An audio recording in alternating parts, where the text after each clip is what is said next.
మహాగణుడు మహోన్నతుడు సర్వశక్తిమంతుడైన యేసుక్రీస్తు ప్రభువారి శ్రేష్టమైన నామములో మీ అందరికీ మరి ఒక పర్యాయం ఈ మార్నింగ్ మన్నా ఆధ్యాత్మిక కార్యక్రమానికి ఆహ్వానం పలుకుతున్నాను.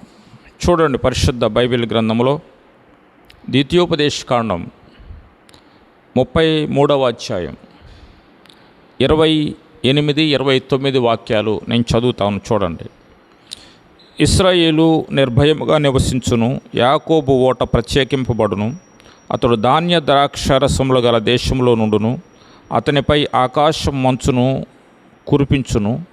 ఇశ్రాయేలు, నీ భాగ్యం ఎంతో గొప్పది. యెహోవా రక్షించిన నిన్ను పోలినవాడెవడు? ఆయన నీకు సహాయకరమైన కేడెము, నీకు ఔన్నత్యమును కలిగించు ఖడ్గము. ప్రియులరా, మూల పితరుడైనటువంటి ఇశ్రాయేలును గురించి, యాకోబును గురించి మనందరికీ బాగా తెలిసినటువంటి విషయాలు. ఇశ్రాయేలు నిర్భయముగా జీవించేవాడు అని ఇక్కడ లేఖనం చెప్పబడతా ఉంది. ఇది మోషే ఇజ్రాయేలు సంతతిని గురించి, ఇజ్రాయేలు వంశాన్ని గురించి, ఇజ్రాయేలు జాతి గురించి దీవెనగా ప్రకటిస్తున్నటువంటి సంగతులు. మోషే ఆయన అంత్యకాలంలో, అంటే ఇంకా కొద్ది గంటల్లోనూ కొద్ది రోజుల్లోనూ చనిపోతాడనగా అందరి యాకోబు సంతతి అందరినీ పిలిచి అందరికీ ఒక్కొక్క రకమైన దీవెన అనుగ్రహించాడు. అందరినీ దీవించిన తర్వాత ఓవరాల్గా ఇజ్రాయేలును గురించి, ఇజ్రాయేలు జాతిని గురించి, ఆ 12 గోత్రాలను గురించి దీవించినటువంటి సత్యాన్ని ఇక్కడ వ్రాస్తూ ఉన్నాడు. ఆ సంగతులు ఇప్పుడు మనం చదివాం. ఆకాశము నుంచి మంచు కురియును, ధాన్య ద్రాక్షరసములు దేశములో ఉండును, ఆయన ఓట ప్రత్యేకించబడును అని చెప్పబడింది. నిజంగానే ఇప్పుడు మోషే దీవించినట్టుగా ఇశ్రాయేలు జనాంగం, ఇజ్రాయేలు దేశం, యోధా దేశం ఇప్పుడు దీవించబడుతూ ఉంది, ఆశీర్వదించబడింది. ఇప్పుడు అన్ని ఆ అంశాల్లో వారు ఉన్నత స్థానంలో ఉన్నారు. అన్ని రంగాల్లో వారు శ్రేష్ఠులుగా ప్రపంచంలో కనబడుతున్నట్టుగా మనం చూస్తాం. వ్యవసాయంలోనైతేనే, అదేవిధంగా వైజ్ఞానికంగానైతేనే, ఏ రంగం తీసుకున్నా ఆ రంగంలో వారు చాలా దూసుకుపోతున్నట్టుగా, చాలా ఇన్నోవేటివ్గా వారు ముందుకు సాగుతున్నట్టుగా మనం చూస్తూ ఉన్నాం. కాబట్టి ఇజ్రాయేలును దేవుడు ఆశీర్వదించాడు. ఆకాశపు మంచు వారి మీద కురుస్తుందట. వర్షపాతం అక్కడ తక్కువగా ఉంటుంది, కానీ మంచు పడుతుందట. ఆ మంచు కూడా వారు వినియోగించుకొని వారు పంటలు పండిస్తూ ఉంటారు. ఎంత జ్ఞానము దేవుడు వారికి ఇచ్చాడు, ఎంతగా ఆశీర్వాదాలు వారికి ఇచ్చాడు అంటే, వారి ధాన్యము, వారి ఫ్రూట్స్, వారి యొక్క ఆహార పదార్థాలు అన్నీ కూడా దేవుడు దీవించినందున వారు ఈ స్థాయిలో ఉన్నారు. అందుకని ఇశ్రాయేలును గురించి ఒక మాట అన్నాడు. ఇశ్రాయేలు, నీ భాగ్యం ఎంతో గొప్పది. యెహోవా రక్షించిన నిన్ను పోలినవాడెవడు? ఇజ్రాయేలు అంటే కేవలం ఒక మనిషిని గురించి చెప్తున్న మాట కాదు ఇది. ఇజ్రాయేల్ దేశం మొత్తం, ఇజ్రాయేలీలు మొత్తం గురించి, 12 జాతుల గురించి చెబుతున్నటువంటి మాట అది. నీ భాగ్యం ఎంత గొప్పది. దేవుడు రక్షించిన నిన్ను పోలినవాడు ఎవడు అంటే, దేవుడే వారిని కాపాడుతూ, సంరక్షిస్తూ, వారిని విస్తరింపజేస్తూ, ప్రపంచంలో అన్ని విషయాల్లో గొప్పగా దీవించడానికి కారణం ఏంటంటే దేవుని దీవెన, దేవుని ఆశీర్వాదం. దేవుని కనుదృష్టి వారి మీద ఉన్నది. నీ భాగ్యం ఎంత గొప్పది అంటూ ఉన్నాడు. ఆయన నీకు సహాయకరమైన కేడము, నీకు ఔన్నత్యము కలిగించు ఖడ్గము.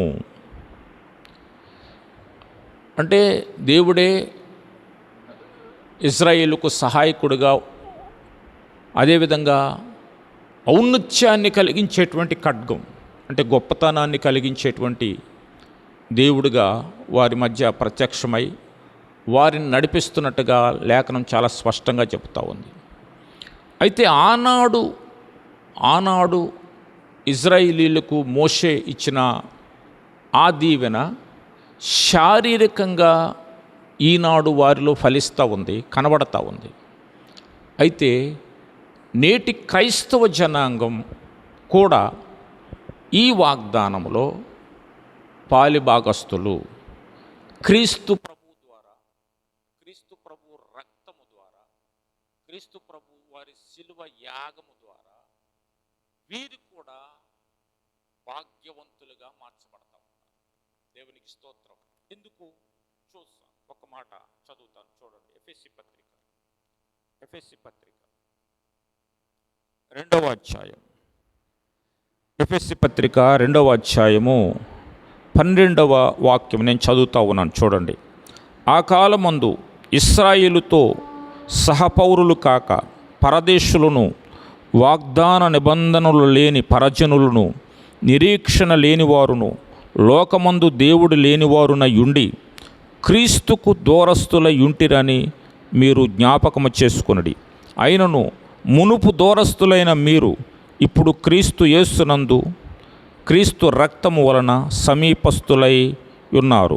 ఆయన మన సమాధానమయుండి మీకును మాకును ఉండిన ద్వేషమును అనగా విధిరూపకమైన ఆజ్ఞలు గల ధర్మశాస్త్రమును తన శరీరమందు కొట్టివేయుట చేత మధ్య గోడను పడగొట్టి మన ఉభయులను ఏకము చేసెను. ఇట్లు సంధి చేయుచు ఈ ఇద్దరిని తన యందు ఒక్క నూతన పురుషునిగా సృష్టించెను. దేవునికి స్తోత్రం. అంటే యేసుక్రీస్తు ప్రభు వారి మరణ పునరుత్థానాల ద్వారా శారీరకంగా ఆశీర్వదించబడ్డటువంటి, ఎన్నిక చేయబడ్డటువంటి, దేవుని దృష్టిలో ఉన్నటువంటి ధర్మశాస్త్రము కలిగినటువంటి యోధా జనాంగము లేదా ఇశ్రాయేలు జనాంగము యేసుక్రీస్తు ప్రభువారి మరణ పునరుత్థానాల ద్వారా అన్యులతో సమానంగా చేయబడ్డారట. అంటే యేసుక్రీస్తు ప్రభు మరణం పునరుత్థానం వలన ఏమైందంటే ఆ మరణ పునరుత్థానాలను ఎవరైతే నమ్ముతున్నారో, ఎవరైతే ఆయన యందు విశ్వాసం ఉంచుతున్నారో, ఆ సిలువ సంధి చేసింది ఎవరితో? ఇజ్రాయేలు జనాంగముతో. ఒక్క పురుషునిగా చేసింది. ఇంతకుముందేమో పరజనులుగాను, అన్యులుగాను, దేవుడు లేనివారుగాను, దూరస్తులుగాను ఉన్నటువంటి ప్రజలందరూ కూడా యేసుక్రీస్తు ప్రభు మరణ పునరుత్థానాల ద్వారా, సిలువ ద్వారా సంధి చేయబడి దేవుని దృష్టిలో యూదులు అన్యులు అని తేడా లేకుండా ఒక్క పురుషుడిగా చేయబడ్డారు, ఒకే సంఘముగా చేయబడ్డారు, ఒకే ఇశ్రాయేలుగా చేయబడ్డారు, ఆత్మ సంబంధమైన ఇశ్రాయేలుగా మార్చబడ్డారు అని లేఖనం చెబుతూ ఉంది. దేవునికి స్తోత్రం. ఆనాడు శారీరకంగా ఇజ్రాయేలు జాతిని మోషే దీవించినట్టుగా ఈనాడు యేసుక్రీస్తు ప్రభు శిలువ మరణ పునరుత్థానాల ద్వారా తండ్రి అయిన దేవుడు అందరినీ ఒక్క పురుషునిగానే ఒకే ఇశ్రాయేలుగా, ఆత్మ సంబంధమైన ఇశ్రాయేలుగా చూచి మీ భాగ్యం ఎంత గొప్పది, మిమ్మును రక్షించినటువంటి యేసుక్రీస్తు ప్రభు ద్వారా మీరు భాగ్యం పొందారు అని సర్వలోక మానవులతో అంటూ ఉన్నాడు. దేవునికి స్తోత్రం. ముఖ్యంగా యేసుక్రీస్తు ప్రభు మరణాన్ని నమ్మిన వారు, పునరుత్థానాన్ని నమ్మిన వారు, ఆయన రెండవ రాకడను నమ్మిన వారిని ఆయన అడుగు జాడల్లో నడిచే వారికి ఈ మాటలు దేవుడి దినం మాట్లాడుతూ ఉన్నాడు. దేవునికి స్తోత్రం.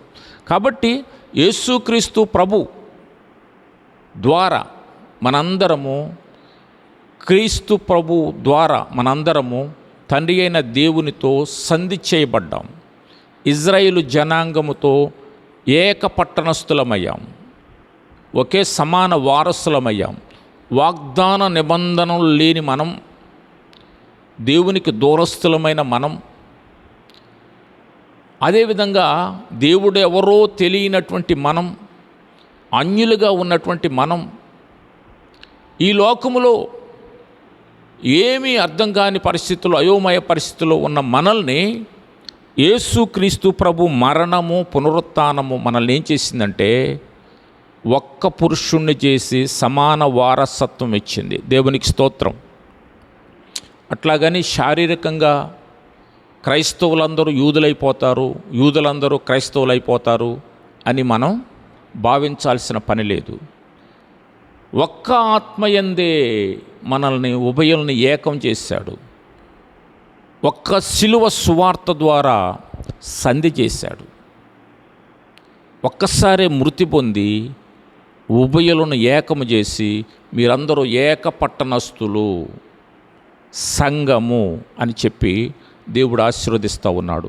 అందుకనే నిన్ను రక్షించిన యెహోవాను పోలిన వాడెవడు, నీ వంటి వాడెవడు అని యాకోబుని ఆశీర్వదించినట్టుగా నేటి సంఘాన్ని కూడా దేవుడు ఆశీర్వదిస్తూ ఉన్నాడు. దేవునికి స్తోత్రం. హల్లెలూయా. కాబట్టి ఒక వ్యక్తి వచ్చి ఒక మాట అడుగుతాడు, ధర్మశాస్త్ర గ్రంథం అంతట్లో ప్రధానమైన ఆజ్ఞ ఏది, ప్రధానమైన ఆజ్ఞ ఏది అని అడిగినప్పుడు, ఓ ఇశ్రాయేలు విను. 12వ అధ్యాయం మార్కు సువార్తలో మనం చదవచ్చు ఆ మాటలు. ఓ ఇశ్రాయేలు విను, నీ దేవుడు గొప్పవాడు, నీ దేవుడు ఒక్కడే గొప్పవాడు అనే మాట చదువుతాను చూడండి. 12వ అధ్యాయం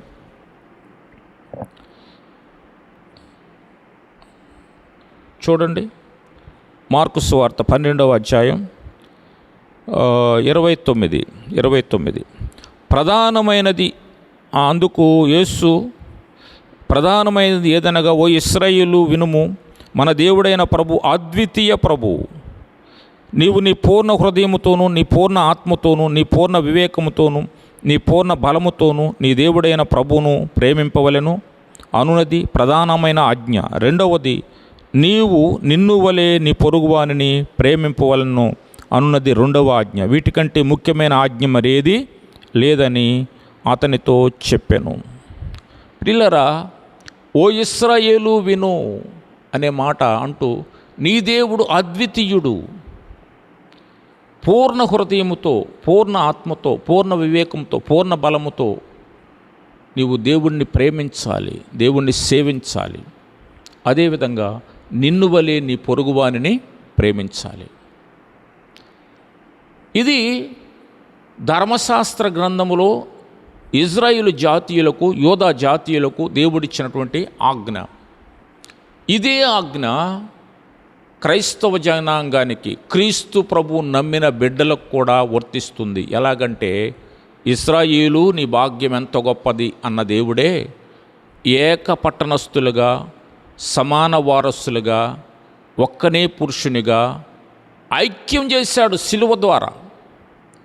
కాబట్టి క్రీస్తు ప్రభువుని నమ్మిన వారందరూ కూడా పూర్ణ హృదయముతో దేవుణ్ణి ఆరాధించాలి, పూర్ణ వివేకముతో దేవుణ్ణి స్తుతించాలి, ప్రేమించాలి. అదేవిధంగా పొరుగువారిని ప్రేమించాలి. ఇది క్రైస్తవ నియమం, ఇది క్రైస్తవ చట్టం. యోధా చట్టం వారు అక్షరాన్ని నమ్ముకొని ఇప్పటికీ అక్షరంలోనే కొనసాగుతూ ఉన్నారు. కానీ మనము ఆత్మయందు క్రీస్తు ప్రభువుని నమ్మి, ఆ శిలువ మరణ పునరుత్థానాలు నమ్మినందున మనము వారితో సమానమైన వారము అని ఆత్మలో మనం భావిస్తున్నాం. వాక్య ప్రకారంగా వారేమో శారీరకంగా మేము యూదులము అనే భావనలో వారున్నారు. సరే, ఏదేమైనప్పటికీ కూడా ఆనాడు ఇశ్రాయేలుకి ఇచ్చినటువంటి ఆ వాగ్దానము, భాగ్యము మనందరికీ, క్రైస్తవ లోకానికి, క్రీస్తు ప్రభు సిలువను నమ్మిన వారు అందరికీ కూడా వర్తించిద్ది. ఇజ్రాయేలు, నీ భాగ్యం ఎంత గొప్పది, యెహోవా రక్షించిన నిన్ను పోలిన వాడెవడు. క్రైస్తవ సమాజమా, నీ భాగ్యం ఎంత గొప్పది. సిలువ మరణం పొంది రక్తమిచ్చినటువంటి యేసుక్రీస్తు ప్రభు నిన్ను రక్షించితే నీ భాగ్యం ఎంత గొప్పది. నిన్ను బోలిన వారెవరు సంగమా, నీ కన్నులు ఎంత అందంగా ఉంటాయి అని నేటి దినాల్లో మనము క్రైస్తవ సమాజాన్ని పోలుస్తూ ఉన్నాం. దేవునికి స్తోత్రం. కాబట్టి ఆనాటి ఆజ్ఞలను క్రైస్తవ సమాజములో హృదయపూర్వకంగా మనము స్వీకరించడానికి, నిన్ను వలె నీ పొరుగువాన్ని ప్రేమించాలి అనే ఆజ్ఞను మనం తీసుకొని హృదయపూర్వకంగా ప్రభువుని ఆరాధించాలి, హృదయపూర్వకంగా ప్రభువుని ప్రేమించాలి. అలాగా దేవుడు నన్ను రక్షించాడు, అందుకే నేను ప్రేమించాలి, ఆయన ప్రేమను మనం చూపించాలి అని ఎవరైతే తాపత్రయపడుతూ దేవుని కొరకు జీవిస్తున్నారో వారందరి భాగ్యము గొప్పది, వారు కూడా ఆశీర్వదించబడతారు. శారీరకంగా ఇప్పుడు యోధా జనాంగం, ఇశ్రాయేలు జనాంగం ఏ విధంగా దీవించబడుతున్నారో ఆత్మ సంబంధంగా మనం కూడా దీవించబడాలి అని లేఖనం చాలా స్పష్టంగా మనతో మాట్లాడుతుంది. దేవునికి స్తోత్రం. దేవుడు ఈ మాటలు దీవించునుగాక. ప్రార్థన చేద్దాం. పరిశుద్ధుడా, జీవము కలిగిన తండ్రి, నీకు వందనాలు. ఈ మాటలు మా హృదయాల్లో ముద్రించి విన్న ప్రతి ఒక్కరికి నా తండ్రి వెలిగింపు దయచేయండి. నీ సిలువ ద్వారా ఏక పట్టణస్థులమయ్యామని, నీ సమాధానం మా అందరికీ కలిగిందని, నాయన సమాన వారసులమయ్యామని, ఒక్క పురుషునిగా మారిపోయామని తండ్రి మేము గ్రహించినట్లుగా సహాయం చేయండి. ఆత్మ సంబంధమైన వరములు, ప్రతి వరమునైనా అయా నీ ద్వారా నాయన మేము పొందుకోవడానికి మాకు నజరేయుడైన యేసు క్రీస్తు ప్రభు వారి మరణ పునరుత్థానాల ద్వారానే సాధ్యమైందని తండ్రి చాలా తేటగా మాతో మాట్లాడారు. నీకు వందనాలు, స్తోత్రాలు. మా భాగ్యం ఎంత గొప్పది నాయన. అయ్యా, మమ్మల్ని రక్షించిన నీవు నాయనా ఎంత గొప్పవాడవు ప్రభా. నాయనా, మమ్మల్ని పోలిన, మా సంఘాన్ని పోలిన, మమ్మల్ని పోలినటువంటి వారు ఈ భూమి మీద ఎవరు లేరు ప్రభా. నీ సంఘాన్ని పోలినటువంటి వారు ఎవరు ఈ భూమి మీద లేరని చాలా తేటగా మాతో మాట్లాడావు. ఆయన నీకు వందనాలు, స్తోత్రాలు. నిన్ను ప్రేమిస్తూ సేవిస్తూ, అదేవిధంగా సమాజంలో సహోదరులను ప్రేమిస్తూ, పొరుగువారిని ప్రేమిస్తూ నాయన నీ ఆజ్ఞలు పాటిస్తూ మేము జీవించినట్లుగా సహాయం చేయమని, విన్న మాటలు వ్యర్థం కాకుండా నాయన వారి హృదయాల్లో ఫలింపొగినట్లుగా వాటి ప్రకారంగా జీవించినట్లుగా సహాయం చేయమని యేసు నామములో ప్రార్థించి వేడుకుంటున్నాము తండ్రి. Amen, amen.